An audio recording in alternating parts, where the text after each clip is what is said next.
I have a question for you. Please raise your hands if you believe that the word privacy is used between 20 and 50 times in the text of the GDPR, articles and recitals. No one here. B, less than 10 times. So between 10 and 2. Right?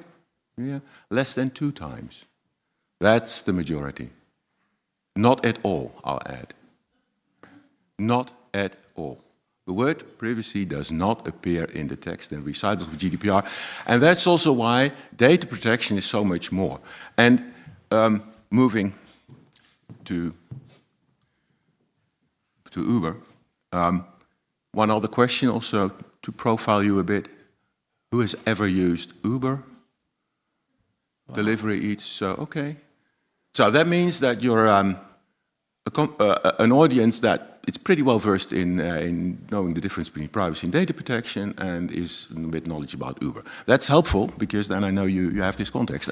Uber is a company in which we have essentially 2 phases. One is what you engage with, which is the app and the fact that you get stuff delivered or be transport. But there's another arm, which is a vast army of software engineers and product managers that create the technologies that underpin that.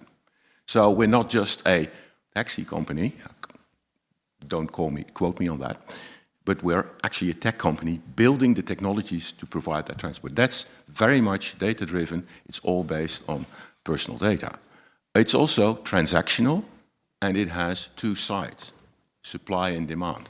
Passengers, or I should say drivers, passengers, supply and demand. Couriers, merchants, and consumers, or order takers, if you like. This means that it's always trade-offs at both sides of the platform between the various fundamental rights that GDPR enshrines. And one of them, and that's key to Uber, is safety, the right to personal safety. We sometimes have to infringe a bit on privacy in order to foster safety. The fact that you can safely take an Uber wherever you are. So the key message Uber is sending is we stand for safety. So we stand for one of the fundamental rights, essentially, if you think of it. That's not how it's internally told, but it's how I interpret it in the context of GDPR and in my role as a DPO. Now, as you can see from this chart, I had to plaster over it because it's changing very much. So the number of cities is growing, the number of businesses is growing. We have growth percentages still between 15 and 20%, which is pretty awesome for a company of our age, actually, I'm told, by our CEO.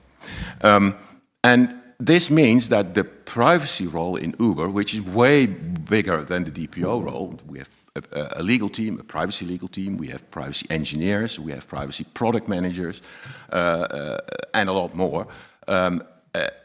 It's all about how to scale this. Now, what's also important is that in my role, I can rely on the fact that Uber is very centralized. Centralized in terms of what the service looks like, what the product looks like, what the data processing looks like. We are not a company with national entities that can do their own stuff. We're truly global, very centralized, which also means that the coordination can be very centralized. And that helps me in scaling. So that's a bit about Uber.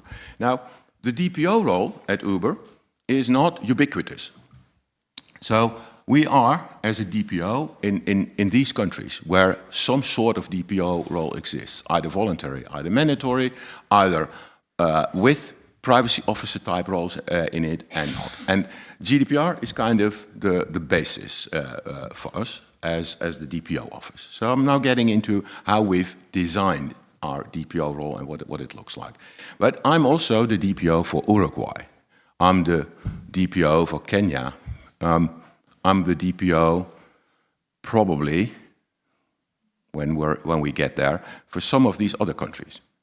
But most of them we cover, and some of them it's voluntary. And if it's voluntary, we decide to not have the official DPO role. That's just a choice we made. We can dive into details of that if you want me to, but let's stick to the high-level overview first. So this is where my jurisdiction is, so to speak, because I'm the central DPO. So how have we started to grow this? How we started to scale? And I'll start at the bottom right part. In 2018, so the journey is 7 years old, I started out to be the DPO for our European entities. This was pre-Brexit, very simple, very simple, straightforward. Then I could grow a team, just 2 people, adding, just 3 full-time equivalents who take on the DPO role. Then, so around 2022, when all of the other laws popping up and starting to become in effect and also enforced, we started to pick up steam in other countries like Brazil, like I've just mentioned, Uruguay, and so on. And they're all GDPR-like, and because we're centralized and pretty star-shaped, uniform, and so on, that's doable, because it looks a lot the same, the things you need to do. What I do, we'll get to that later. So that's DPO 2.0, I would say.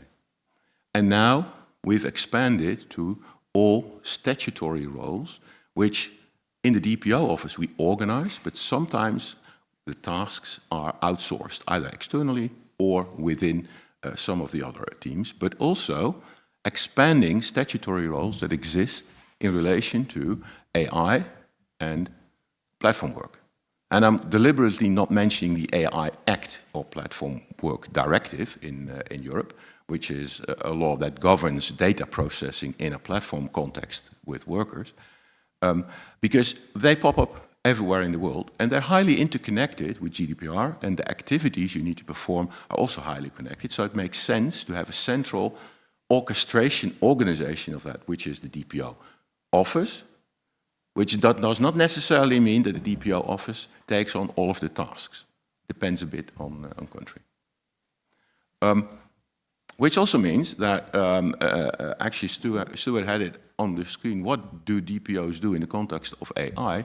Well, I'm going to simplify it. AI is just a complex technology that processes personal data or is created by using personal data, which means that I take it from the GDPR perspective and look at the inputs and the outputs of AI and whether that works. That's the move forward. Platform work is lex specialis to GDPR for platform workers.